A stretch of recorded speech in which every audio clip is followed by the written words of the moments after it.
I want to prove square root of n is irrational if n is a positive integer and n is not a perfect square. If n was a perfect square, then we would have square root of 4, square root of 9, square root of 25, then it'll be rational. So we're only interested in positive integer n that's not a perfect square. In the future, I will discuss generalized case where we have cubic root and kth root. So proof by contradiction. We're going to assume that square root of n is rational.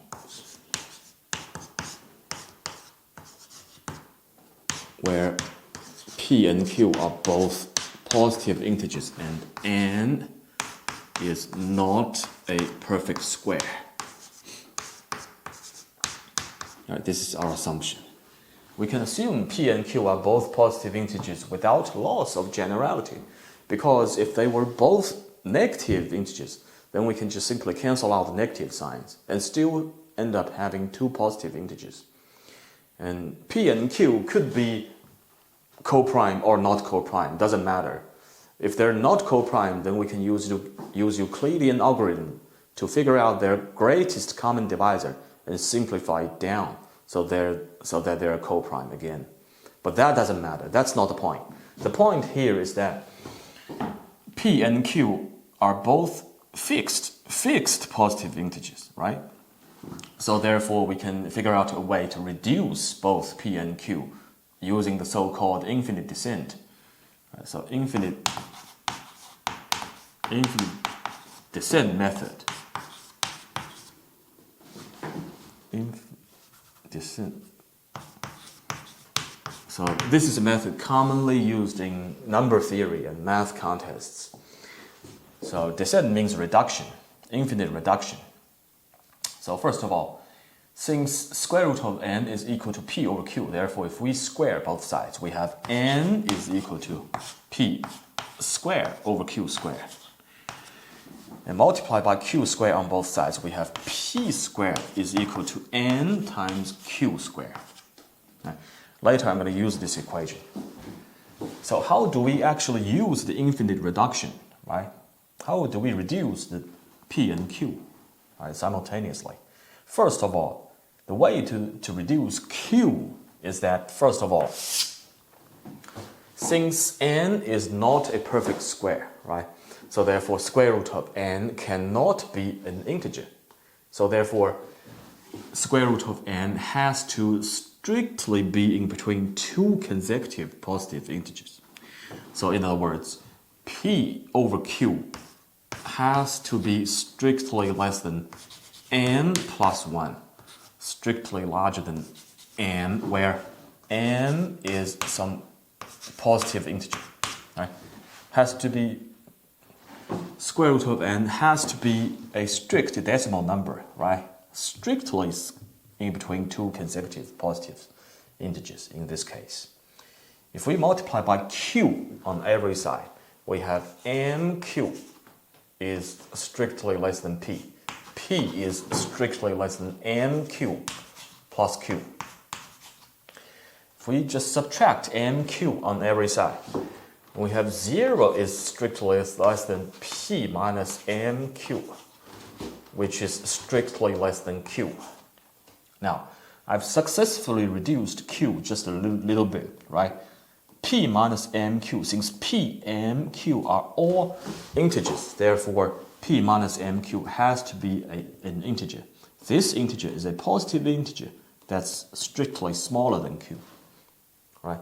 So in other words, I now have achieved such equation that p over q, can I rewrite this positive fraction into another positive fraction that is written as some unknown x over p minus mq, right? Can I write it like that?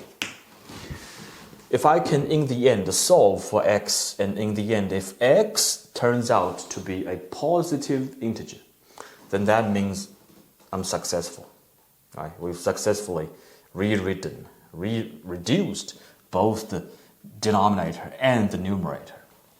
Can we show that x is a positive integer that's smaller than p? So that's our next job. Solve for x. X is equal to p squared minus pmq. P squared minus pmq over q. Right? Can this expression, looks like a fraction, can it be a positive integer? That's the question. Right? So p squared minus pmq immediately reminds me of the equation we derived earlier, right? P squared equal to n times q squared. If we subtract p and q on both sides, we have p squared minus pmq is equal to nq squared minus pmq. If we factor out p on the left-hand side, we have p times the quantity of p minus mq is equal to, if we factor out q, q times quantity nq minus pm. Right? So in other words, actually p squared minus pmq equal to this expression, right? So this expression needs to be divided by q to find out x, right? So in other words, this expression that is equal to this expression needs to be divided by q. So after we divide by q, q is gone, right? We're only left with nq minus pm, that is our x. Right, nq minus pm, is it a positive integer? First of all, nq, pm are all integers, therefore it has to be some integer, but is it positive? Is it smaller than p? All right, that's the question. Now, if we divide the q over here, we have p over q equal to, divide this part over there, is equal to nq minus pm over p minus mq. Right? First of all, p minus mq is a positive integer that's smaller than q. Right? So in other words, we've rewritten this positive fraction into another fraction which has the denominator that's less than the previous denominator, but still a positive integer. So the only explanation is that since these two fractions are equal to each other, so the only explanation is that the top, our new numerator, has to be smaller than the previous numerator for them to be equal to each other, right? Because the new denominator is already smaller than the previous, right? Just like we write 2 over 4 into 1 over 2, in which case the new denominator is already smaller than the previous, right? And at the same time, those fractions are equal to each other. So the only way for them to be equal to each other, is that our new numerator has to be smaller than the previous, right? Otherwise, there's no way. If the new numerator was bigger than the previous or equal to the previous, then there's no way for them to equal to each other, right? Because the new denominator is already smaller. Right? So therefore, our top has no choice but to be smaller than p.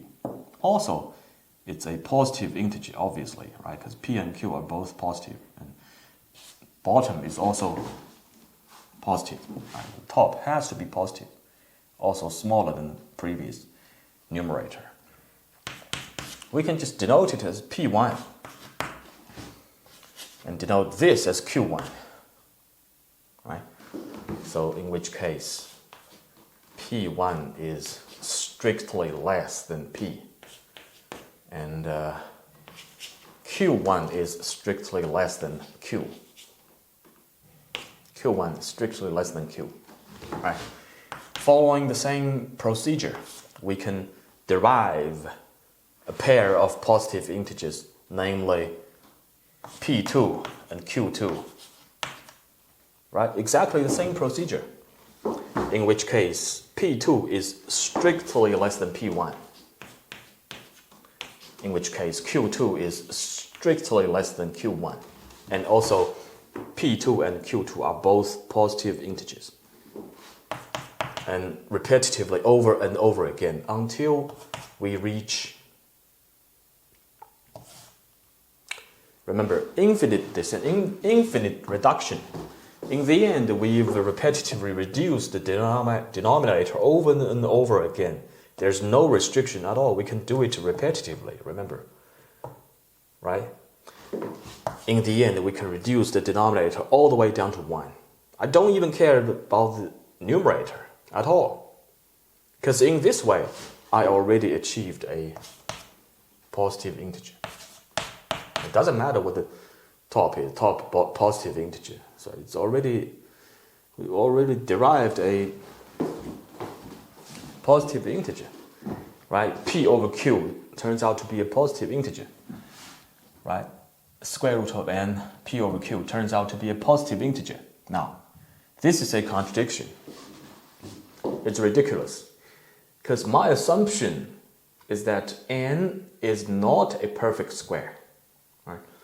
Since n is not a perfect square, then there's no way for square root of n to be a positive integer. Right? For example, n is not 4, not 9, not 16. So in other words, square root of n is not 2, not 3, not 4, right? So there's no way for square root of n to be a positive integer if n is not a square number. So how can it be a positive integer following my infinite descent method? Right? It's ridiculous. There's no way. So this is contradiction. So my assumption is false. All right, so really square root of n is irrational. In particular, if n is equal to 2, then square root of 2 is irrational. Right. The generalized case, the cubic root of n, kth root of n, my question is, can we use the same method to prove that the cubic root of n is irrational? Right? If not, which step are we stuck in? If not, what other method can we use?